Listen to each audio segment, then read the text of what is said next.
Hello, everybody. Welcome to Ballin with Bill here. I have a special guest in our second episode of Season 3 at Sideline Power here.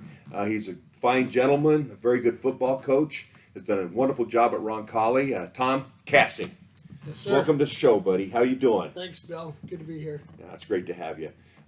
So I always like to start off and ask these coaches, how did you get involved in football? How young? And what led you to be a football coach? Sure. So I remember starting out as a first grader playing YMCA flag football. Yeah. And, my dad just got me involved. He wasn't too overbearing or anything like that. And got involved in the Ballin Catholic program in Des Moines in the Catholic Football League. And played flag until I was about in middle school and tackle football and had some great coaches along the way. And just had a great time and wanted to get into coaching. I had several coaches that really inspired me to want to get into coaching. Who are they? The first one is Tom Wilson. He was my high school football coach at Ballin Catholic. I was going to ask about Coach Wilson. He's a great man and a great person. He's been a mentor to me about life and about football. And the other one is Don Morrow. He was a former head football coach at Dowling, and he was a coach when I was a sophomore in high school. And he really put a lot of confidence in me. And that's kind of my story with getting into football. These two men had a way of making you feel like a king. Mm-hmm. And to me, football is all about making kids better, and they made me a better person. And I want to be able to do that for other kids. That's neat. That's neat. I think that's what coaching's all about, is working with the youth and help them grow up and teaching life lessons that football teaches that you don't always get in the classroom. Absolutely. One thing, and I tell our parents this all the time, we want people to leave our program with confidence. And obviously that doesn't happen for everybody. Everybody has a different story, but Tom Wilson and Don Morrow, they allowed me to gain confidence in myself, which has propelled me through life. And so as a 15-year-old kid, not knowing anything about how the world works, they really put some confidence in me to feel like I was going to go out there and change the world. And I think that's what football is all about, and that's what coaching is about. And coaching is an important aspect in our society. Especially the education of young adults. Absolutely. I think it is too. So tell me a little bit, because if you know anything about Iowa football, Tom Wilson is the king of Iowa football in my mind. So tell me what it was like, because they have been at the top of that state, and they've been at the top of that state for quite some time now. Yeah. So in 2005, Tom Wilson came from a small town, Dyke, New Hartford, came to Dowling, and really changed our program around, and did it the right way. And so when I try to do things the right way, I look at the way he's done things. That's a good way. And he's a great man of character. Yep. And he's got a lot of respect in the coaching fraternity. And I love going to clinics. I got to go to a clinic this summer where he was speaking on, and everybody's drooling over Tom Wilson. That's just coach to me. Yeah. Tom Wilson's a great person, and changed my life again, changed my life for the better, and that's why I got into coaching.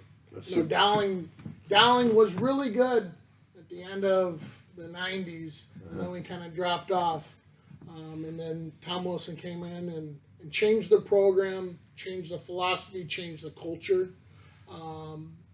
We made it to the state semifinals his first year, and I think he's won close to 15 state championships. He's won, so it's amazing what in the he's highest class in Iowa. Yeah, he's incredible job there. Yeah. So now you went to college. How'd you get started in coaching yourself?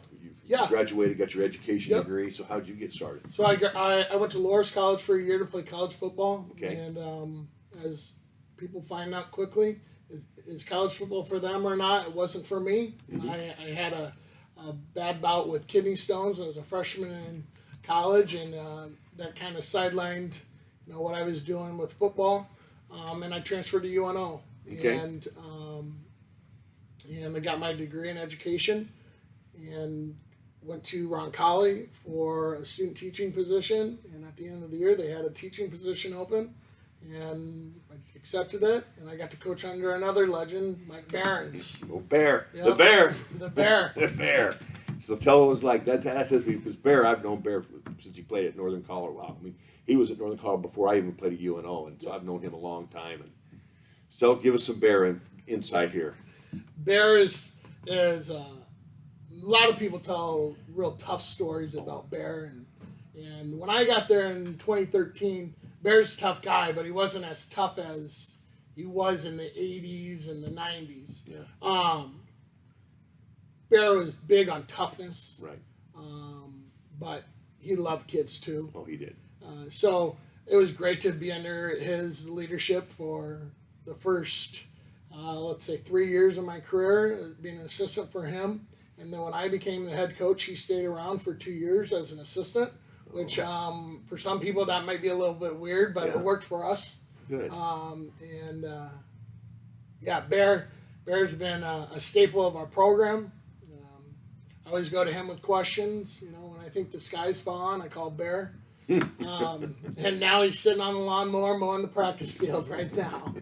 That's Bear. That's Bear. So now you get the program. He's your assistant. So what did you do when you first took over? You had your first chance to be the head coach. Sure. You're the guy who gets to blow the whistle, the main guy, Don Shula, whatever you want to say. But I mean, you're the guy. So what did you do to get it all started? How did you adapt your situations, and what changes did you make? Sure.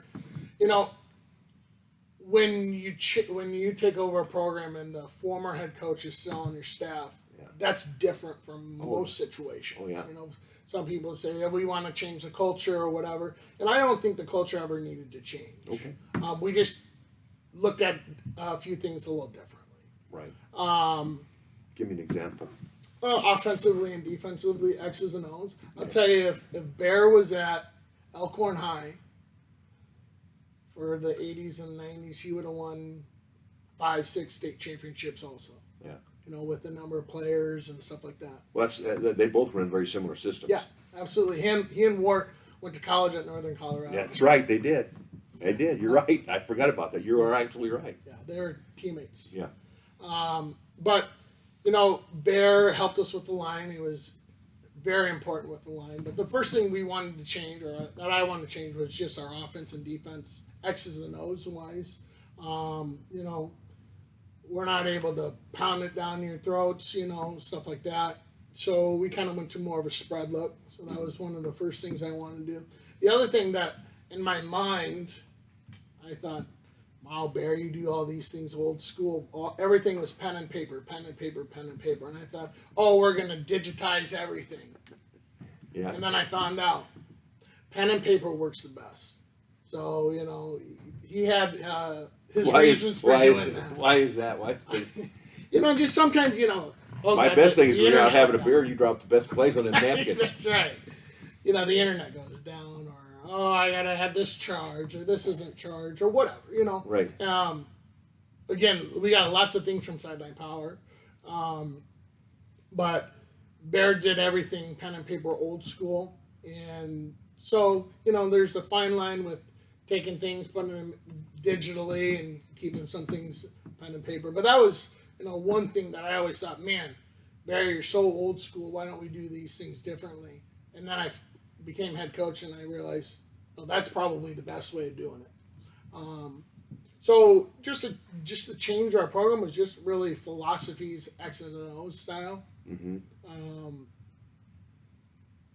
But, you know, it still comes down to being tough. Oh, yeah, no matter what you do. Yeah. You got a tough kid. So how did you change your offense? And what type of, how did you do it situationally, and what type of offense and formations and all that stuff did you adjust to? So we went to a spread offense. That was immediate from day one. And I had a great mentor, obviously, in Tom Wilson, that I called up right away. And I said, I want to come meet with you and talk about offense. And I had always been a defensive guy. Okay. So we went up there. We talked for a couple days. And we kind of had an idea. I went up there with my offensive coordinator at the time. And we tried to come up with a system that we thought was best for our kids. Because I think that's the most important thing, you know, figuring out what works for your kids. What works for a kid at somewhere else may not work for a kid where you're at. So finding out what was best for our kids and coming up with a system that was in place that we can spread the defense out. Essentially, you know, the football field's 53 1/3 yards, right? And that it is. And you guys have wide hashes in high school too. Yeah. And some people, and they do it well, but some people just want to use one half of the field. Well, we want to kind of spread you out, right. And do things like that. The other thing was defensively, you know, I didn't want to change too much at one time, so we stayed with a 53 defense. Right, because Tom, he Yeah. coached like that. So Bear was all about the 53, right. and so we kept the 53. And then it was at halftime of a football game, we were getting spanked pretty good, that we said, well, why don't we just take our defensive ends and drop them back as linebackers? And we had a pretty successful half. And I said, well, I think we found the defense that we need to go to moving forward. And this was in the last game of the season, you know. So we run a 3-3 stack now. Yeah, which is probably better against the spread offenses too. Yes, it is. It also is better for our kids, you know. Right. That's Match one your less personnel. D lineman that I have to find to rotate in, and you can get another linebacker out there, stuff like that. But it still comes down to blocking and tackling. Football is not the hardest sport to figure out. If you can block and tackle, Still 11 on you're 11. gonna win. Yeah, that's right. So those were the things that I changed right away. You know, the culture has been there from day one. We just got to make sure that, you know, kids buy into it every year. That's the thing. You're a salesman every year with the culture. Yeah. Which is important, and you have to say, you know, these are the expectations, stuff like that. So another thing that was big on me was being on time. Yeah. You know, I can't stand kids not showing up on time. So that Bear couldn't either. No. So we put some pretty good expectations. You know, you're going to be on time, and if you're 5 minutes late, there's going to be some issues. Yeah. Actually, if you're 1 minute late, there's going to be some issues. Right. And it was tough for our kids the first week of the summer when I started, but ever since then, 6 years, it's been great. That's awesome. So how's that? How have your numbers increased, or they kind of staying the same as far as kids out for football? Yeah, they've roughly stayed the same. You know, our school is about 350 kids. Right. We got about 60 kids out for football. That's good. That's a good percentage of it. Yeah, we have 2 teams, so we just do a reserve and a varsity. Some schools our size, you know, have kind of gone to that model. So we do freshman, sophomore on one team, and then juniors and seniors. And then if we have a really good freshman or good sophomores that can contribute to the varsity, they'll be on varsity as well. Okay. All right. So do you all practice together, or do you try to practice them separate? How do you do that? So we do a little bit of both. So we do all of our individual stuff together as a group, you know, and stretching as a group, and special teams as a group. I think it's really important that those young kids have a relationship with myself and the other varsity coaches, and not just with their freshman or reserve coaches. So we do as much as we can together, but then when it comes to hitting, I can't have a freshman going against a senior. Right. So we split half and half of the field.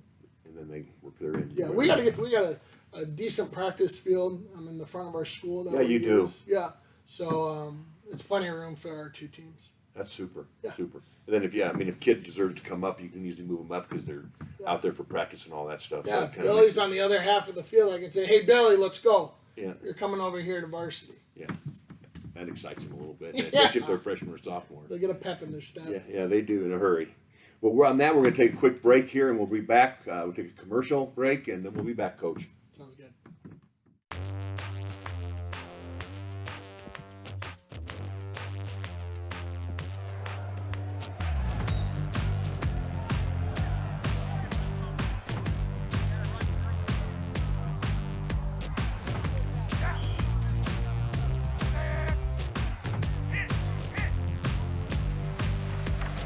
Hello everybody, welcome back. I'm Mark with Sideline Power. Today we're out here to play a good old-fashioned game of backyard football. Every year at Sideline Power, before the football season, we like to get our products out, test them out, use them in a real-world setting, make sure they're working for coaches exactly how we want them to. Today, we're doing it big. So, let's play some football. This morning we rounded up a group of neighborhood kids. We split them up into 2 teams, gave them official team uniforms for racism awareness. On this side I've got Team Spina Bifida, and this side is Team Autism. As you can tell, they came ready to play some football, so let's rock and roll.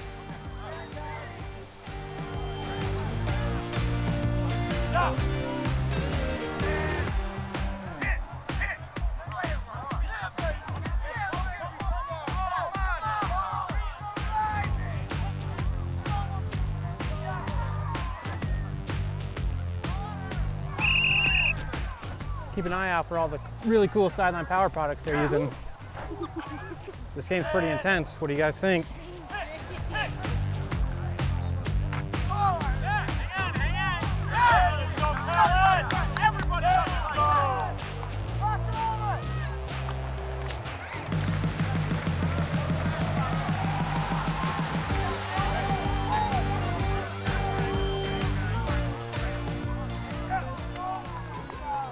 Well, that was a hard-fought battle.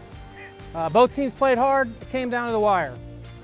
From Sideline Power, I want to thank all the coaches, players, everybody else that helped make the first annual Powered Up Backyard Bowl a success. I'm Mark with Sideline Power. Remember, stay powered up.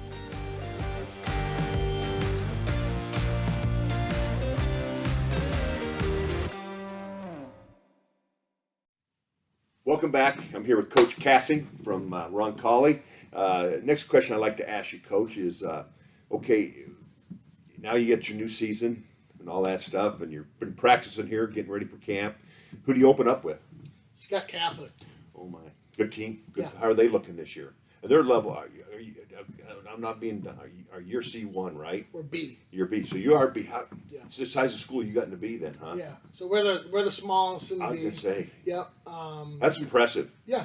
For 350 kids being Class B. Yeah, we're excited. You know, it's that enrollment changes every year, but you know, going back to Scott, when you start off with Scott, you know, Oh, I you mean, gotta be that's ready a for big day game. one. That's a big game right off the bat. Yeah, I mean, it's a that's rivalry for us. Rivalry for you guys. Yep, That's a big game. You know, they've had us. I've never been on the staff that's beaten Scott, and so Okay. we really want to start off strong this year. We're excited. I mean, you got to be a good team first week if you're going to play Scott Catholic. Yeah. How do they look? Have you seen any film on them or any scrimmages or anything? I've just seen the film from last year. And that's always tough because you got kids gone, they got kids gone, so it's a lot of guesswork that first game. You don't know what you have until you start. And they don't know what they have game, either. That's right. So a lot of that's why the first game there's always a lot of mistakes and things because everybody's getting used to each other because it's really your first real live event. So yeah. So how do you feel about that? I mean, that's a good opener, man. Are you excited or nervous or all of the above? I'm excited. I'm more excited than this year, about this year's team than any other year, just because there's no expectations. You know, we made it to the state playoffs. I know you did last 15, year. 16, 17, 18, 19, 20, which is a record for us in terms of continuous playoffs. But you know, we made it to the playoffs last year, but for my standard and most standards, it was a down year. So, in terms of wins and losses, so we're trying to just have our own expectations. You know, everything's great when it's intrinsic. Right. So there's no expectations for us. We're just going to go out there and have a lot of fun and be tough and hit people and work hard and see where the scoreboard is at the end of the game. That's the best way to play. Go out and have some fun. Yeah. So when you look at it, offensively, what do you try to do? What is your philosophy on offense? Especially this year, you got coming back. How many seniors you got back? I mean, 16. juniors come to seniors. You got 16. That's a good number. Yeah, it's a great number. That's a good number. It's a great number. So what are you looking for as far as offense and what are you going to try to do this year? I don't want to give anything to Scott Sure. at all, but Yeah. just kind of give me an overall view. What you returning, what you got, and what are you going to try to do? So we have a returning quarterback, running back, and several key receivers. We have about half our line coming back offensively, and most kids will play both ways. Yeah. So that's great for us. A lot of kids have seen playing time and gotten good minutes in previous years. We're going to try to spread you out a little bit. Pass. We passed quite a bit. passed more last year than I probably wanted to. You know, you're a football coach, you know. I know. If you want to pass, you better be able to run. Yeah. Yep, and they go 2 and 2 together. They do. So Yeah. we got to be able to get our run game going. But just, you know, not giving any secrets away, but we'll try to usually do 10 and 11 personnel and sprint option and throw the ball quite a bit. Do you use the pass set up the run or the run instead of the pass? The run's supposed to set up the pass. Right, I know. But sometimes that works the other way. I know it. Yeah. You just fall into that situation because of game day. Yeah. You know, if a defense wants to play a certain way, then there's always options. Right. Right. And whether that shrinks your playbook or whatever, you just got to be good at those situations and adjusting. Absolutely. I've always thought that, you know, you go into a game and you go in with that plan, especially your first game. It's so hard. We used to trade spring film, but that's still not. But in high school, you don't get to trade spring film because you don't have spring ball. Right. So you get the film on last year's high school, which is, I mean, you get the basics, so you know what to practice with, but neither team really knows. Right. You know, and that's the hard part of that first game when you got your first season on Thursday or Friday night. Well, Scott's great, and you know, I know you've had Coach Terman out here, and Scott's great at running the veer and veer option. He's been around the veer G forever, yeah. And the F, and in some years, you know, he's able to pass the ball. So you know, he does a great job of working towards the talent that he has. Right. And that's what we're trying to do.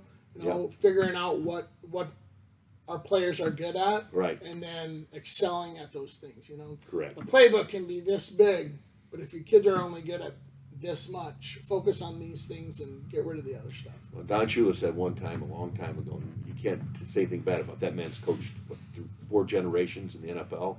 He said it's not what you know, it's what they know and what they can do. Absolutely. I agree. And so, I mean, you're right. It's so important to figure out what your kids can do, and that's tough because you haven't really played a game.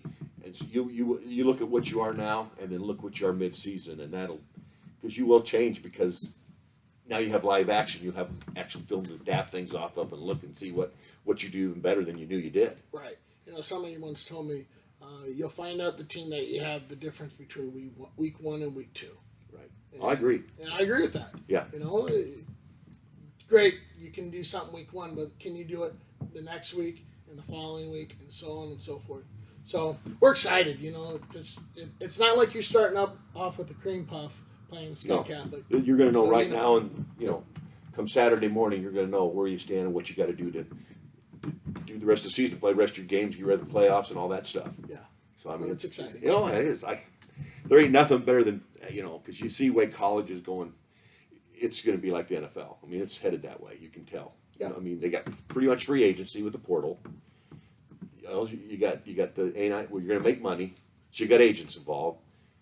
The only thing you now need is a union, and then you're going to have the NFL too. I mean, that's where it's headed. If you look at it, if you sit there and take a look at the big picture, that's where it's headed. So the pure game's going to be Friday night and Thursday night, Friday night lights football, high school football. There's nothing like. I mean, it's still the greatest game on earth that way. I mean, we've all 3 of us in this room. Mark played it, I played it, you played it. It's still my fondest memories. Yeah. You know, and I'm sure it is yours too. So, yeah, you know, I mean, I love watching high school football all over the country. So it's kind of cool. So I mean, I'm excited for you guys. That first game, there's nothing like it. No, it's exciting. I mean, I'm getting goosebumps, getting ready I'm for ready it. to go. Mark, let's get we got the grass right here. We're ready to go, baby. You know, it's gonna be hot. It's gonna be a first this game's always through Labor Day weekend. I saw a high 93 on Friday, and how are you gonna work those guys both ways? Yeah, it's gonna be difficult. You know, we've been dealing with the heat already. Yeah. So yesterday we actually went in the morning. So we started practice at 5:45.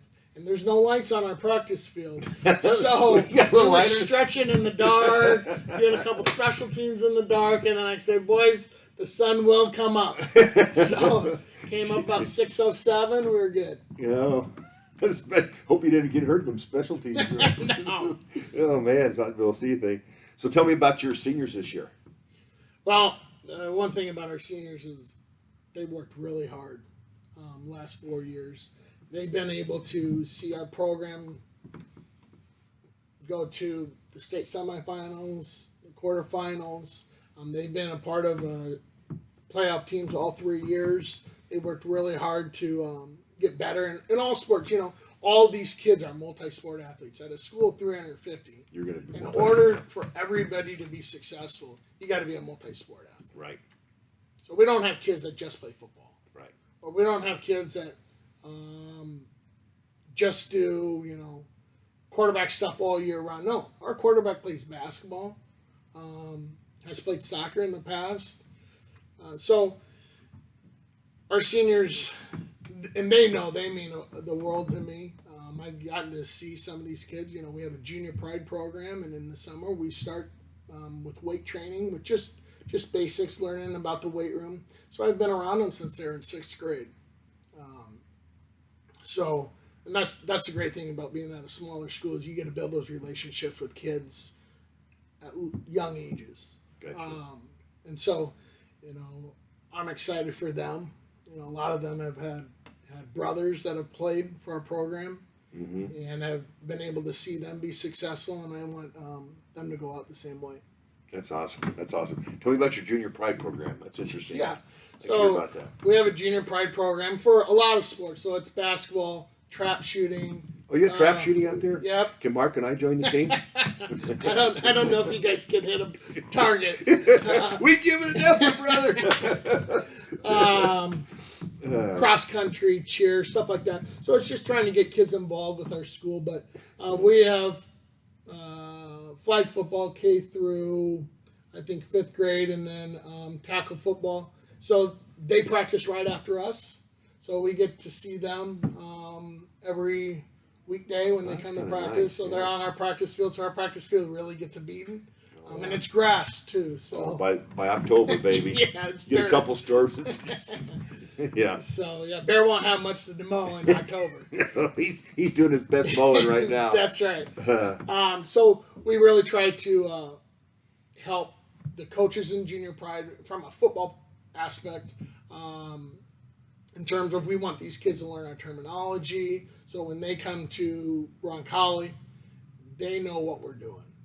That's huge for me. In previous years, they were doing other things that we weren't doing. So we really want them to use our terminology and learn the game of football the way we run it, and so on. And then we'll go to their games and do concessions at their games, stuff like that. So our kids are able to build relationships with these kids too. I'm sure you can remember going to high school football games when you were a 6th grader. Those kids were about this tall. Oh, yeah. Yeah. Yeah. So, and you You just really looked up to them. Yeah, absolutely. And we want our kids to see that it's more than just Roncalli. It's more than just about them. It's more than just about the 60 guys in the locker room. It's a community aspect. I really think that Roncalli is a special community in the Omaha community. And I want our kids to just understand that. So it's important for us to be a part of junior pride. That's very cool. That's a neat story. I really enjoyed that. I think that's good. So now, okay, the 3-3 stack. I know a little bit about that defense. It is a multiple defense. When you face, because one thing about high school football that you don't see on Sundays is you got all different formations, different types. Like you're going to face the veer the first week. Next week you could face a team that tries to run like the eye, split back, or the one back triple option, Sure. or somebody like you that is more open and runs a pass run combination out of the spread. So how do you adjust all that defensively? Because I think that's the hardest thing to do in a day's game is coach defensive football. It is. You've done it. It is hard. So I was the defensive coordinator up until last year. So it is difficult. You got to find who are your absolute beasts, and you got to find out who can be versatile. So obviously there's some situations, if a team wants to run a double tight set, you're not going to just stay down there with 3 linemen. No. You got to be able to move linebackers in a 3-3 stack. For us, it's got to be a lot of blitzing. You just can't sit back there. Let them big suckers get on you, No. can you? Yeah, so that's kind of been our philosophy. I had never known anything about the 3-3 stack until we changed at that halftime of that game. And then I went to David City Aquinas. Yeah, he's ran it for a while. Yeah, Coach ran it for a while. Tony Smith, their defensive coordinator, he has done a great job with the 3-3 stack, and he said, "Tom, I'll give you everything I know," which is a lot. Yeah, he's done it. He's ran it well for a long time. He's done a great job. So we text back and forth on Friday nights, and we just kind of adapted it to our kids. Gotcha. That's again. That's a smart thing to do. Offensively, we wanted to adapt things to our kids. We're trying to do that for us defensively as well. Okay, that's good. So, because that's the thing is this week you're going to have to stop the veer. Yep. And it's different than coming out and stopping what you run. On that side totally of the ball. different. Yeah. Actually, I hate it when the offensive guys know the exact holes of that defense and they really just try to pick it apart. Yeah. It drives you nuts in practice. But then you just got to remember, well, the other team has to do this too. Right. So it's fun. Our kids love it. It's a lot of moving parts. It really keeps them engaged. And the nice thing is, at a school of 350 and with 60 kids, that's one less defensive lineman I have to find. We don't have kids that are 6'8", 300 pounds every. Just walking through the hallway there. No, we got one, but it's good. You got one. Yeah, it's nice to have one. Yeah. But so that's just one less defensive lineman that you have to find, and you can get a linebacker out there and really try to confuse the defense or the offense. Excuse me. Well, I personally think guys should have an exciting year. When you get 16 returning seniors, you stay healthy, and that's the main thing. You stay healthy and keep them healthy, and should have a nice run. Should have a nice year. I don't want to jinx you, but that's from my coaching days. That's the most important thing is how many seniors you're coming out here Well, with. Senior leadership is extremely important. Yeah. I never really put a lot of stock into that, but it is very important. Trust me, it is. It's huge. It's huge. And it can't be all coach leaders. It's got to be kids, again. Because they're in the locker room. Coaches aren't always in the locker room. That's right. And they got to figure out, and our seniors know the way we're going to do things. Right. They've been around for 4 years. They know, they'll tell some freshman, hey, Coach Cass isn't going to like that, so you better knock it off. And they're usually right. Coach Cass not going to like that. So, yeah, that's the nickname Bear gave me. And Coach it's kind of Cass? stuck. That's good. That's Most good. people just call me Cass, period. It's not Mr. Kassing, it's just Cass. Yeah. So, that makes it easy then. yeah. Really Cass. But that's what Bear is, though. Bear makes everything easy. Well, I hope you're one of our good customers. Hope everything's working out okay out there for you for your practices and all that stuff. Yeah, Because you're one of our favorites here. Sideline Power does a great job. If anybody is on the fence, they do a great job of customer service. I call Mark probably 3 times. I'm not a tech guy. No. Mark's pretty good. Don't call me on tech because I'm going to send you to Mark or Doug because I'm looking at it like, okay. I'm still a football coach. Yeah. Mark's very good at tech, Yeah. and so's Doug. And they get back to you immediately, which is what I love. And we got a drone this year, so we're excited to use that. And, You got to let us know how the filming on that is when you get it rolling. Yeah. Well, from what I've seen, it looks awesome. It is. Whenever I've seen it, I'm just like going, dang, that's some good film. Yeah.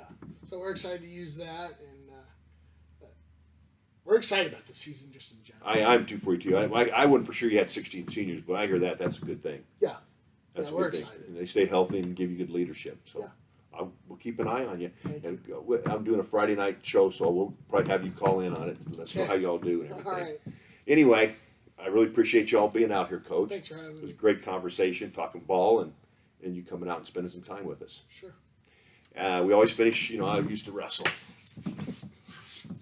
Here we go, baby. You ready? We Yep. want food and money, man. Roncalli wants food and money. Hush! Hush! Hush! We'll see y'all next week. Thanks, Tom.